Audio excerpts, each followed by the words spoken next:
Informasi selanjutnya, Saudara Wali Kota Banda Aceh. Saudara Wali Kota Banda Aceh meresmikan Balai Penyuluhan Keluarga Berencana di Kecamatan Kutarajo dan Baitur Rahman pada Kamis lalu. Balai itu nantinya akan berfungsi sebagai wadah bagi para penyuluh KB untuk merencanakan, melaksanakan, mengevaluasi, mengendalikan, dan melakukan pembinaan program KB.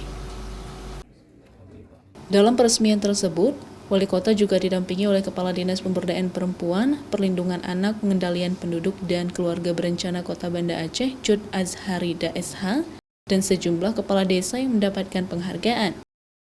Balai itu nantinya akan berfungsi sebagai wadah bagi para penyuluh KB di kecamatan tersebut untuk merencanakan, melaksanakan, mengevaluasi, mengendalikan, dan melakukan pembinaan program KB.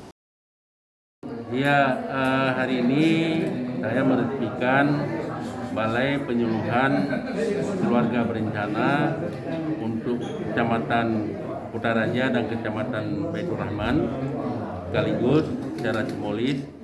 Ini kita harapkan untuk memperkuat pelaksanaan program KB di Kota Banda Aceh yang daerah lainnya, kota lainnya, kecamatan lainnya ada 7 sudah ada duluan ya. Jadi ini sudah semuanya ada. Mudah-mudahan ini bisa menjadi sebuah pemicu untuk kemudian target-target pencapaian yang diinginkan untuk Kota Banda Aceh. Seperti tadi sama-sama kita dengar 23,4% kondisi stunting, dan mudah-mudahan ini bisa semakin menurun sehingga ini merupakan kalau saya bilang adalah betul-betul prasarana yang dimanfaatkan secara semaksimal mungkin. Wali Kota Banda Aceh berharap apabila program ini dijalankan dengan baik, akan bisa menekan angka kelahiran bagi warga Kota Banda Aceh.